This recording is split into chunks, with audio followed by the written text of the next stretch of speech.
I'm a girl who gets facial hair, and that is absolutely okay, but I have to shave my face every day, so I'm using the EOS Sensitive Shave Cream to protect my skin and get a close shave. Bikini reveal in 3, 2, 1.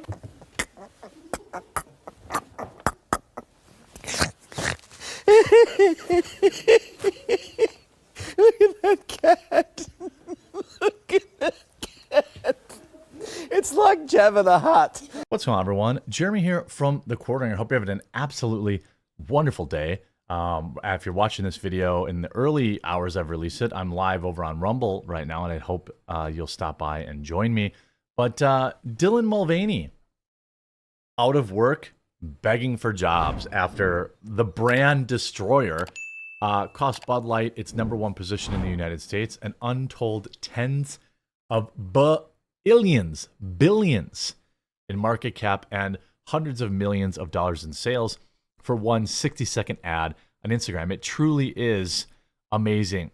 But people are voting now more with their dollar, and that's why it's so concerning that the value of our dollar is going down. That's why I'm really happy to have work with this partner. Now, have you heard about this? Biden's new budget proposes $4.7 trillion in new taxes, not to mention the trillions we're going to have to pay for the student loan forgiveness. That same budget could push our debt from $31 trillion to $51 trillion. Think about what that's going to do to the economy and your long-term quality of life. That's why it's critical you protect your savings with gold and silver before it's too late. I've partnered with the top-rated precious metals company, Gold Co., because they're a great company with an amazing reputation. Right now, they're giving you up to $10,000 in free silver while supplies last. Plus, all qualified callers this week receive a free Ronald Reagan silver coin. We've had disastrous economic policies, a never-ending war, skyrocketing inflation, bank failures, and now we've got new tax hikes to worry about. Visit quarteringgold.com and learn how you could protect your life savings and retirement. Tell them the Quartering sent you, and you could get a free Ronald Reagan silver coin. Visit quarteringgold.com, link in the description. Fresh off of their escape. See, Outkick reports on this stuff, but they still use preferred pronouns. That's not very woke. Fresh off Dylan's escape to Peru, Mulvaney took to Instagram this week to announce to the world they were looking for work specifically around college campuses. Bud Light keg party. Booking speaking opportunities for the upcoming 2023-2024 school year. I would love to come visit. She announced her 2 million. Dylan announced the 2 million followers via an Instagram story. Love ya, Dylan continued, while also including an email address for, quote, serious inquiries only. Here's something, by the way.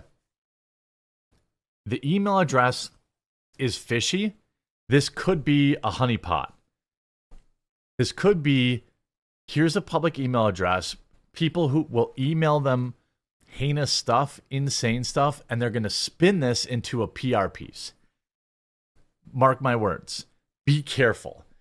I would never condone sending anybody on, this kind of, hate anyway. But I just have this weird feeling. Suddenly there's going to be a deluge of hate and threat emails, which are probably written and sent by Dylan's PR agency. And they're going to do this whole victim world tour about cyber meanness and hate speech and all this. I just got this weird feeling, okay?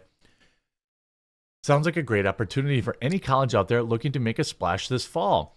Obviously, it sounds insane that any university would oblige, but I can almost guarantee that one will. Oh my God, more than one will. Are you kidding me? I will bet you dozens will. At least one. Frankly, I'd be shocked if multiple don't come knocking. Okay, so we agree, Outkick. After all, college classrooms have turned into one giant liberal microphone at this point. I live in a college town, so trust me on this one. Anyway, I guess Dylan Mulvaney feels safe again in the United States. Good to know that Peru trip must have done wonders. As for Bud Light, I'm afraid the boat may have already sailed. Sales of the once popular brew have slumped to putrid levels for 4 straight months, and experts fear that fall won't be much better. In fact, I think once football season starts, it's going to get even worse. 70,000 people in 32 stadiums every single Sunday mocking people who are buying Bud Light. Think about that. Remember this summer when people were taking pictures and laughing about, empty Bud Light lines at baseball games? Wait till it happens in football. I mean, these are real beer drinkers. Baseball, at least here in Wisconsin, we tailgate, we go hard. But there's a lot of cities where tailgating culture isn't even a thing. And like when you think of football, you think of beer. It's just not like that for baseball. And so for football, I think that every NFL, like, all the potential Bud Light commercials that would be aired on, NFL Sunday or Monday night or Thursday night or Friday night football. Now it's every night of the week there's football. They're going to get mocked. Bud Light probably has hundreds of millions of dollars in pre-arranged, pre-committed advertising dollars set for the NFL that they can't back out of. It's going to get brutal. Every single social media post from the Seattle Brew is torn to shreds, along with every ad, commercial, and publicity stunt. Even Dylan has turned their back on the beer, lashing out at Anheuser-Busch a few weeks ago for not supporting Dylan enough during these troubling times. I mean, what's interesting is, I wonder if you're going to end up in a situation where you have rival companies hiring. Wouldn't that be a genius decision? Let's say Coffee Brand Coffee had a real rival, right? There is no rival because our coffee's delicious and fresher than any coffee you're going to buy anywhere online. Well, let's say hypothetically they did. I mean, what's $50K to put a business out of what's $50K to destroy a business? It's nothing.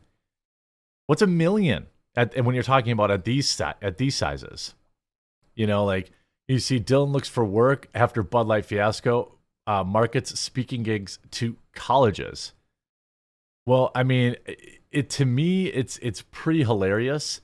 You have all this stuff, canned cocktail gay water aims to cash in on Bud Light's Dylan Mulvaney disaster. It's so bad that it's spinning off entire other sub-economies.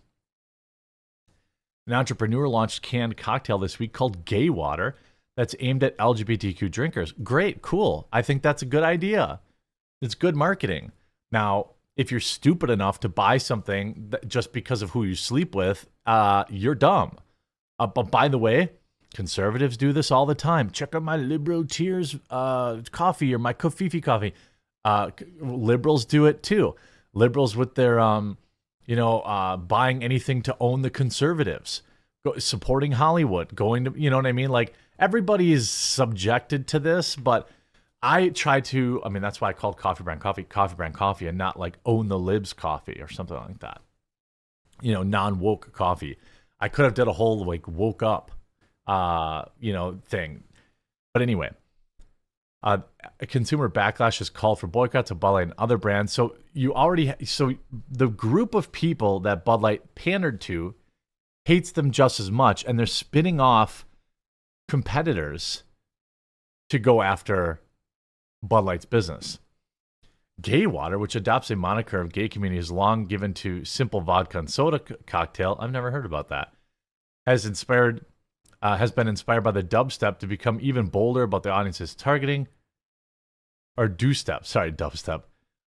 This will probably change our marketing and even distribution strategy, referring to Bud Light's ill-fated tie-up with Dylan Mulvaney, which recently sent sales tumbling 25%. But it's not in the ways you think. It will fuel us. We are a brand that is unafraid to fight for our community.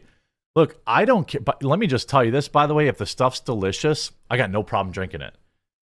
That's, I'm comfortable with who I am. And if the stuff's delicious and it's fairly priced, I'm not gay, but I'll drink it. Like, I don't care.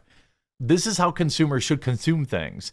Now, I probably wouldn't buy it because they're clearly like woke targeting, but hey, 12 packs of watermelon, lime, peach, and grapefruit sounds delicious to me. Let's see. Well, what's the proof? 80 calories, vodka, soda, no sugar, gluten-free. This all seems fine to me. Yeah, it seems fine to me. But all of this is, oh my God, that marketing. Come on. Literally. Enjoy 6.1 tonight. I think it's funny. I think it's funny. You know, but the whole thing with poor Dylan, poor Dylan, you just don't feel bad at all, because this is somebody who, it makes women a mockery. Like, unironically, this is like what people don't understand what women, why women don't like them. It's because they make women a mockery. Maybelline with their bearded makeup people. It's just Anheuser-Busch and Bud Light have been fighting like dogs in order to stay above water ever since their insanely stupid March Madness promo featuring Dylan Mulvaney. Sales have been slashed. Bud Light brand has taken a hit unlike anything consumers have seen in recent history. Billions in market cap wiped out. Stock prices no longer show signs of turning around. I mean, it's up and down. It's up and down. I've looked at it. It's trying to go up, but then every time there's another round of bad press, it goes back down. Most boycotts and backlashes last a few days at most. That's not the case at all with Anheuser-Busch and Bud Light after teaming up with Dylan Mulvaney. The backlash and pressure on these companies is now nearing 4 months and expected to carry through football season. It's not just bad, it's an absolute bloodbath for the once popular beer brand and its beer company. Well, get woke, go broke. Can't wait for Dylan's college tour. I'm going to need a lot of content in fall. It's Christmas season. I've got Christmas gifts to buy. I've got coffee to sell. I hope lots of colleges hire Dylan, because it's going to be great for business. I hope you enjoyed this video. If you did, please do leave a like on it. If you made it this far and you haven't yet subscribed, please do hit that subscribe button down below, and we'll talk to you again real soon.